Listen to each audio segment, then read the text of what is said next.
Reservation అని అనగానే చాలా మందికి చాలా రకాల ఒపీనియన్స్ ఉంటాయి లేదా మనోభావాలు దెబ్బతింటాయి. అంతేగాని రిజర్వేషన్ అంటే ఏంటి, దానిని ఎవరు ఎందుకు మొదలు పెట్టారు అని మాత్రం ఎవరు ఆలోచించరు. రిజర్వేషన్స్ ఓన్లీ ఇండియాలోనే ఉన్నాయా లేదా ఇంకే కంట్రీలోనైనా అప్లై అవుతుందా? రిజర్వేషన్ వల్ల ఎవరికి లాభం ఎవరికి నష్టం ఎప్పుడైనా ఆలోచించారా? ఫర్ సపోజ్ ఒక ఫ్యామిలీలో ఒక గవర్నమెంట్ జాబ్ హోల్డర్ ఉన్నాడు అనుకుందాం. మళ్ళీ అదే ఫ్యామిలీలో మరొక వ్యక్తికి గవర్నమెంట్ జాబ్ వస్తే అది ఓకేనా? లేదా కనీసం 30 సంవత్సరాలు లేదా కనీసం 15 సంవత్సరాల నుంచి ఫ్యామిలీలో ఒక గవర్నమెంట్ జాబ్ హోల్డర్ కూడా లేడు. ఇట్ మే బి ఏదైనా సరే, ఒక చిన్న జాబ్ కానివ్వండి, క్లర్క్ పోస్ట్ కానివ్వండి, ఏదైనా కానీ ఏ జాబు రాని వారి పరిస్థితి ఏంటి? ఈ విషయం ఎప్పుడైనా ఆలోచించావా? వీటి గురించి తెలుసుకుందాం మనం ఈ వీడియోలో. ఫస్ట్ అందరికీ ఒక గమనిక, ఈ వీడియో ఓన్లీ ఇన్ఫర్మేషన్ ఇవ్వడానికే కానీ ఎవరి ఫీలింగ్స్ ని కానీ మనోభావాలను కానీ బాధ పెట్టాలని కాదు, దయచేసి గమనించండి. ఫస్ట్, రిజర్వేషన్ అంటే కేవలం ఇండియాలోనే కాదు, చాలా కంట్రీస్ లో ఉన్నాయి. Like Nepal, Pakistan, Malaysia, Brazil, USA. కానీ ఎక్కడికక్కడ వాళ్ళ కంట్రీస్ కి తగ్గట్టుగా ఉంటాయి.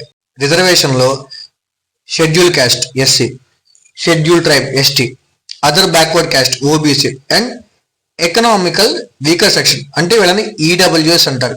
అసలు ఈ ఈడబ్ల్యూఎస్ అని ఒకటి ఉంటుందని చాలా మందికి తెలియదు. దాని గురించి ముందు మాట్లాడుకున్నాం.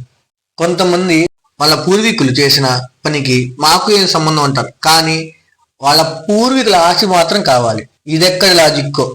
ఇప్పుడు మీకు నేను షేర్ చేస్తున్న ఈ ఇన్ఫర్మేషన్ ఎక్కడో వాట్సాప్ యూనివర్సిటీలో నుంచి వచ్చింది కాదు, ఒరిజినల్ గా నేను రీసెర్చ్ చేసి మరీ మీకు షేర్ చేస్తున్న నాలెడ్జ్. దీన్ని రియల్ గా గ్రౌండ్ లెవెల్ రీసెర్చ్ చేసి చెప్పేది. సో ఈ లాజిక్స్ ఫ్యాక్ట్స్ మాట్లాడుకున్నాం పదండి. 2011 సెన్సస్ ప్రకారం టోటల్ పాపులేషన్ 121 crores. దీంట్లో 20 crores ఎస్సీ, 10 crores ఎస్టీ, ఓబీసీకి సంబంధించిన మాత్రం చాలా అవకతవకలు ఉన్నాయి. ఎందుకు అనేది మీకు ముందు అర్థమవుతుంది. ఇక మండల పరిషత్ లెక్కల ప్రకారం 52% ఓబీసీలు ఉన్నారు. ఎన్ఎస్ఎస్సి సర్వే ప్రకారం 41% ఓబీసీలు ఉన్నారు. సో టోటల్ బ్యాక్వర్డ్ లో ఉన్నవారు 75% అప్రాక్సిమేట్ గా ఉంటే మిగిలిన 25% మాత్రం జనరల్ క్యాస్ట్ వాళ్ళు ఉన్నారు. ఎస్సీలకి వాళ్ళ పాపులేషన్ మొత్తంలో 15% రిజర్వేషన్స్ ఇచ్చారు. ఎస్టీలకి 7.5%, ఓబీసీకి 27% దొరికింది. అరౌండ్ వీళ్ళకే 50% రిజర్వేషన్ ఇచ్చారు.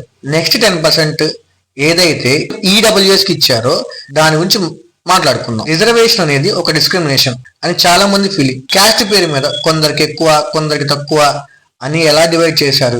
లా అందరికి ఈక్వల్ ఫండమెంటల్ రైట్ ఇచ్చింది. సో ఇక్కడ రిజర్వేషన్ ఇల్లీగల్ టూల్ అయింది. సో రిజర్వేషనే డిస్క్రిమినేషన్ లా అందరినీ డివైడ్ చేస్తే మరి ఎవరికి న్యాయం చేస్తుంది? సో అలాగే మన కాన్స్టిట్యూషన్ కి మన దేశమే ఒక ఫ్యామిలీ లాగా. సో ఇక్కడ అందరినీ తోడుగా తీసుకువెళ్తేనే దేశం ముందుకు వెళ్తుంది. లేదంటే బయట నుంచి వచ్చే న్యూక్లియర్ బాంబ్ కన్నా ఇండియాలో ఉన్న వాళ్ళు చేసే డ్యామేజే ఎక్కువ. కేవలం పేపర్ మీద లార్జెస్ట్ డెమోక్రసీ అని ఉంటే సరిపోదు. హిందూస్ లో ఎప్పుడు కులాలు లేవు, కేవలం వర్ణ సిస్టమ్ మాత్రమే ఉంది. స్టార్టింగ్ నుంచి కులం అనే మాట వస్తే నువ్వు పలానా పలానా పలానా అని ఎప్పుడు హిందూ ధర్మం చెప్పలేదు. హిందూ మిథాలజీ ప్రకారం ఉన్నది 4 వర్ణాలే. వాళ్ళలో మొదటిది బ్రాహ్మిన్, సెకండ్ క్షత్రియ, థర్డ్ వైశ్య, ఫోర్త్ శూద్ర. 1. బ్రాహ్మణులు బ్రహ్మ తల నుంచి సృష్టించబడ్డారు. వాళ్ళ పాత్ర ఏంటి? సొసైటీకి జ్ఞానం, తెలివి, ఫ్యామిలీ వాల్యూస్ ని రిప్రజెంట్ చేయటం. క్షత్రియస్ బ్రహ్మ భుజాల నుంచి సృష్టించబడ్డారు. వీళ్ళు ఆపద నుంచి మిగిలిన వర్ణాలను కాపాడటానికి అండ్ డెమోక్రసీని కరెక్ట్ గా మెయింటైన్ చేయడానికి, రూల్ చేయడానికి అనుగుణంగా సృష్టించబడ్డారు. వైశ్యాస్ బ్రహ్మ తొడ నుంచి జన్మించారు. వీళ్ళు వ్యాపారులు అండ్ ల్యాండ్ ప్రొటెక్టర్స్ అన్నమాట వీళ్ళు. 4th శూద్ర బ్రహ్మ కాళ్ళ నుంచి జన్మించారు. వీళ్ళ పని మిగిలిన వర్ణాలకి ఏదైతే అవసరమో ఆ పని చేయటం. సో ఇక్కడ ఎవరు ఎక్కువ కాదు, ఎవరు తక్కువ కాదు. దీన్నే వర్ణ సిస్టమ్ అంటారు. దీనివల్ల డిస్క్రిమినేషన్ అనేది ఎవరి మైండ్ లో లేదు. బాగా చదువుకున్న వాళ్ళు బాణం పట్టుకొని క్షత్రియులు అయ్యారు.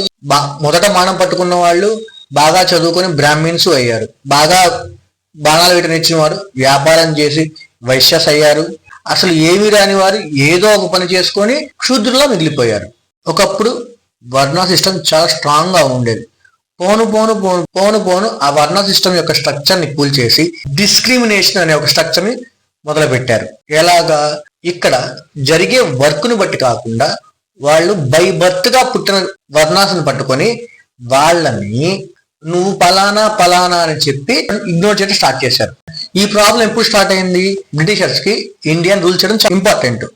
సో ఇండియన్స్ కి బాగా స్టడీ చేసి వర్ణ సిస్టమ్ లో ఉన్న మిగిలిన స్ట్రక్చర్ ని బ్రేక్ చేసి క్యాస్ట్ సిస్టమ్ ని పెట్టారు. బ్రిటిషర్స్ రాకముందు వర్ణ సిస్టమ్ ఉందా అంటే ఒకవేళ మేబీ ఉండొచ్చు, లేదా కొన్ని తరాలకు ముందు అది మాయమై ఉండొచ్చు. కానీ ఇవాళ మనం గమనిస్తే ఒక దాసి కొడుకైన అగస్త్య మహర్షి ఏ కులంలో పెట్టేవాళ్ళో తెలియదు, లేదా దొంగగా బతికిన వాల్మీకి మహర్షిని రామాయణం రాస్తే పలానా కులం వాడు రామాయణం రాశాడని చెప్పి చెప్పుకునేవాళ్ళేమో.